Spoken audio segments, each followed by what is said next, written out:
I'm going to read a story here called The Wolf, the Bear, the Fox, and the Donkey. A wolf, a bear, and a fox had sworn friendship. One day, they learned that there was a donkey at a certain place, and they made up their minds to entice him to them by cunning in order to eat him up.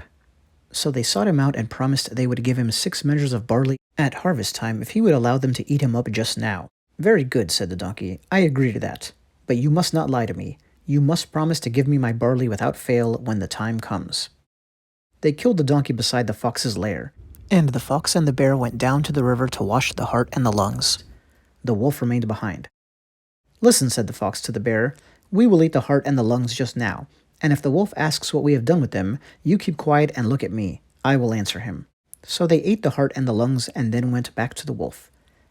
Where is the heart then? And where are the lungs? The wolf asked. The bear kept silent and looked at the fox as they had arranged. Just look at that shameless fellow, said the fox. He ate them up himself, and now he stands there and looks at me as if I... But the wolf had hardly heard that before he flung himself on the bear. He rushed away, and the wolf after him. Then the fox dragged the rest of the donkey down into his hole. After a time, the wolf and the bear came back again and wanted to have their share of the donkey. There is nothing here, said the fox. Now you two have quarreled and perhaps made it up again and arranged together that you will not give me the barley. Get away! The wolf and the bear slunk sadly away, because the fox had deceived them so shamefully, and they could do nothing to revenge themselves. And that was from a book called Caucasian Folktales, put out in the very early 20th century, and this story, like all of the ones in there, probably go back centuries. It's interesting to hear one from this part of the world.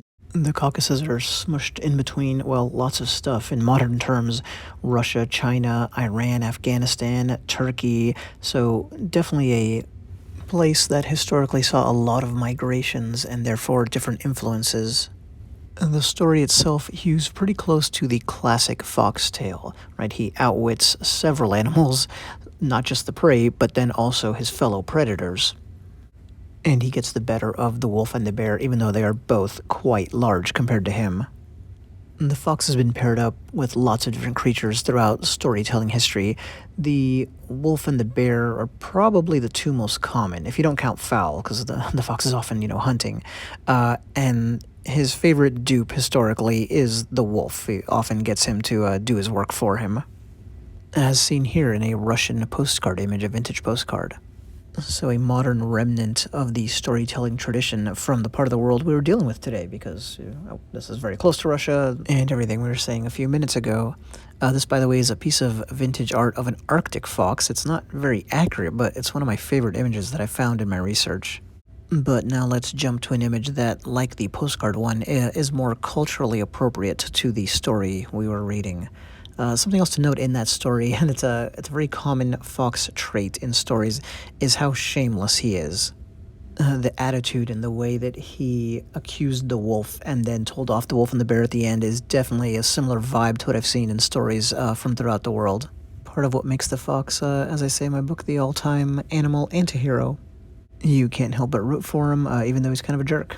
Well, I read this story in particular for Kathy Vasquez. Thank you for all the support in helping me work on my book, The Fox in Global Folktales.